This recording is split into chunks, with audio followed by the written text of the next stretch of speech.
నిఖిల, ఎవరిదే ఈ చెండాలో? ఇంత పొట్టి డ్రెస్సులేంటమ్మా? ఇవి నావి కావు. నీది కాకపోతే ఇంకెవరిదే? వీటికేమన్నా కాళ్ళు వచ్చాయా నడుచుకుంటూ వెళ్లి కబోర్డ్లో కూర్చోడానికి? నిజంగా నాకు తెలియదమ్మా. నేనెందుకు అబద్ధం చెప్తాను? ఇవి ఇక్కడికి ఎలా వచ్చాయో నాకు తెలీదు. అయినా మేము ఎప్పుడైనా ఇలాంటి డ్రెస్సులు వేసుకోవడం చూసావా అమ్మా? ఇంతవరకు ఎప్పుడు వేసుకోలేదు. కానీ మీ ఫోన్లో చూసి మీరు కూడా నేర్చుకుంటారేమోనని నా భయమే. ట్రెండ్ మారిందని ఇలాంటి పిచ్చి పనులు చేస్తే ఏంటి పరిస్థితి? అయ్యో భగవంతుడా, నీకెలా చెప్పాలమ్మా? ఇవి మావి కావమ్మా, అర్థం చేసుకో.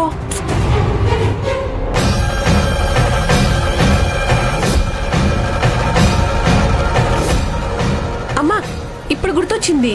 మొన్న అఖిలకి పార్సల్ వచ్చింది. ఇవి అవే అయి ఉంటాయి. నాకు చూపించమంటే చూపించలేదు.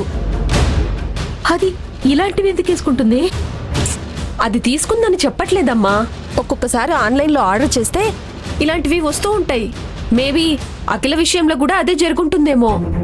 ఇలాంటి డ్రెస్సులు వచ్చినందుకు ఆట పట్టిస్తామేమో అని చూపించుండదు. సరే, ఇవిలాగే పక్కన పెట్టేస్తాను. అఖిల్ వచ్చాక అడుగుతాను. ఈ లోపు ఇవన్నీ సర్దేసేయ్. వెళ్ళు. అలాగే. అవి మడత పెట్టు.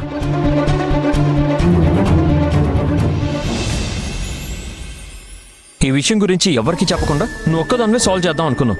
నేను రావడం కొంచెం లేట్ అయి ఉంటే ఎంత పెద్ద ప్రమాదం జరిగేది. అయినాకిలా నువ్వు చేసిన తప్పు వల్ల నీ ఒక్కదాని జీవితం మాత్రమే స్పాయిల్ అవడం కాదమ్మా. ఇన్నాళ్ళు నిన్ను పెంచి పోషించిన మీ అమ్మ అక్క కూడా జీవితాంతం బాధపడేవాళ్ళు.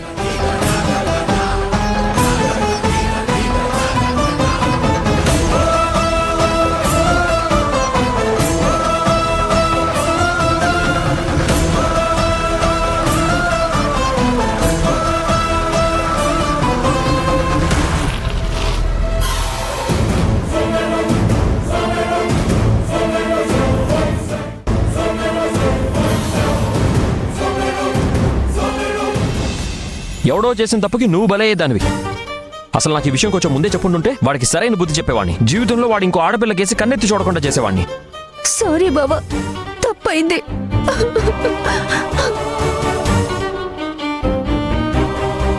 సరేలేమ్మా, ఊరుకో. ప్రాబ్లం సాల్వ్ అయింది కదా, ఏం కాదు. కొంచెం రిలాక్స్ అవ్వు. మంచినీళ్ళు తాగుతావా?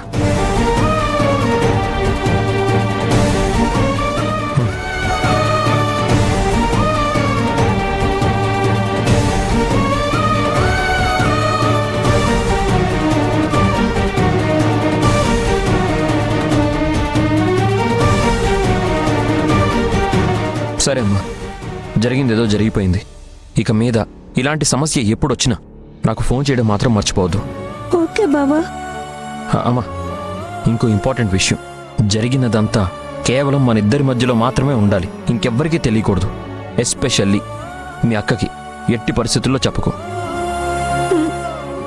సరే పద, బయలుదేరదాం.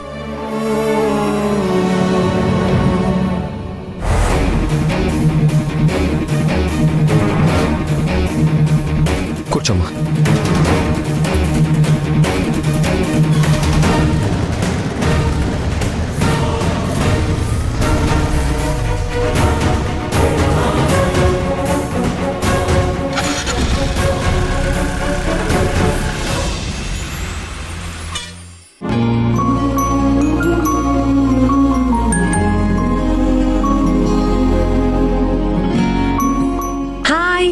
హాయ్. ఏంటమ్మా, ఇంటికి వెళ్తున్నావా? అవునే, మ్యారేజ్ అయ్యాక నేను ఫస్ట్ శాలరీ తీసుకుంటున్నాను. ఈ ఫస్ట్ శాలరీ అమ్మకి ఇవ్వబోతున్నాను. ఈ అదృష్టం ఎంతమంది ఆడపిల్లలకి దక్కుతుంది చెప్పు? అవునే, నిజంగా నువ్వే అదృష్టవంతురాలివి, నేను కాదు. నిజం చెప్పాలంటే మా కుటుంబం మొత్తం అదృష్టం చేసుకున్నారు. ఇప్పుడు కూడా ఆయన నా జీతాన్ని అడగలేదు, కానీ మా అత్తయ్య అడిగారు జీతం ఇవాళే వస్తుంది కదా అని. అయితే ఈ జీతం మా ఇంట్లో ఇస్తున్నాను. ఈ కండిషన్స్ అన్నీ పెట్టే ఆ ఇంటి కోడలిగా వెళ్ళాను. నీకు తెలుసు కదా. తెలుసు, నాకెందుకు తెలీదు? ఇన్ని కండిషన్స్ పెట్టినా ఆయన అభ్యంతరం చెప్పలేదు. ఇటువంటి భర్త ఎవరికి దొరుకుతారు? నిజంగా మీ ఆయన నీకంటే గొప్ప మనిషి. ఈ మాట నువ్విప్పుడు చెప్తావేంటి? నేనెప్పుడో చెప్పాను కదా. అది సరే కానీ నీతో ఒక విషయం చెప్పాలనుకుంటున్నాను. ఏంటో చెప్పే. సరే ఇప్పుడు వద్దులే, తర్వాత చెప్తా. తర్వాత చెప్పడం ఏంటి, ఇప్పుడు చెప్పు. మన దగ్గర దాపరికాలు ఏముంటాయి చెప్పు. ఆ, ఇప్పుడు వద్దులేవే, తర్వాత మాట్లాడుకుందాం. ఏంటే ఓవర్ యాక్షన్ చేస్తున్నావు? ఏంటో విషయం చెప్పు. అదేంటంటే ఇందాకొస్తున్నప్పుడు రోడ్డు మీద మీ ఆయన్ని మీ చెల్లి అఖిలని చూశాను. చూస్తే ఏంటి, అనుకోకుండా దారిలో కలిసి ఉంటారు, మాట్లాడారేమో. అది కాదే, అఖిల ఏడుస్తుంది. మీ ఆయన కన్నీళ్లు తుడుస్తూ ఓదార్చినట్టు కనిపించింది. ఏమైందో తర్వాత నాకు తెలీదు. ఓకే, విషయం ఏంటో నాకు తెలీదు. నువ్వు అడిగి రాద్దంతం చేయకు, ఓకేనా? దీనికే ఎందుకే అంత బిల్డప్ ఇచ్చి మరీ చెప్తున్నావు? అది కాదే, అఖిల ఏడుస్తుంటే మీ ఆయన ఓదారుస్తున్నాడు, ధైర్యం చెప్తున్నాడు. నేను చూసింది నీతో చెప్తున్నాను. అఖిలకి 2 రోజుల నుంచి ఒంట్లో బాలేదని అమ్మ చెప్పింది. ఆ విషయం ఆయనకి కూడా తెలుసు. అనుకోకుండా రోడ్డు మీద కనిపించుంటుంది. ఒంట్లో బాలేనప్పుడు రోడ్డు మీద ఎందుకు తిరుగుతున్నావని మందలించుంటారు, అంతే. ఆ విషయం నాకు తెలియదు కదా, జరిగింది చూసి చెప్పాను అంతే. సరేనే, ఎలాగూ సాయంత్రం నేను ఇంటికి వెళ్తాను కదా, ఏంటనేది దాన్నే అడుగుతానులే. సరేనా? సరే. వెళ్ళి పని చూసుకో. పద.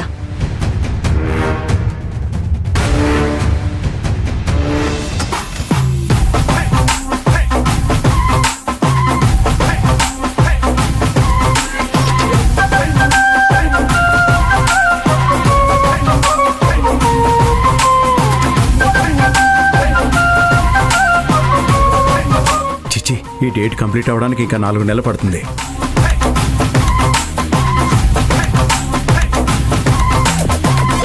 హా, ఇది ఈ నెల కంప్లీట్ అవుతుంది. ఇంతకీ అమౌంట్ ఎంత ఉందో చూద్దాం. 10,000 పెద్ద అమౌంటే.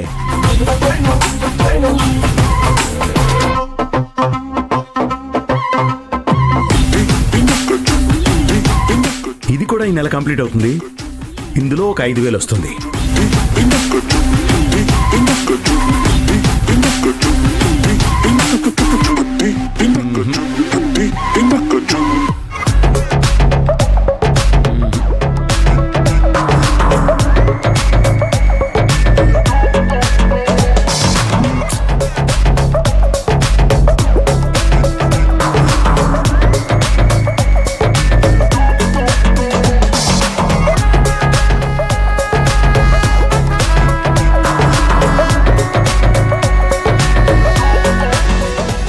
పాపం, నా కొడుకు డబ్బులు అరేంజ్ చేయడానికి ఎంత ఇబ్బంది పడుతున్నాడో ఏంటో. నా తరపున ఈ కాస్త సాయమైనా చేయకపోతే ఎలాగా? ముందు ఈ డబ్బులు డ్రా చేసి శ్రీహరికి ఇస్తాను.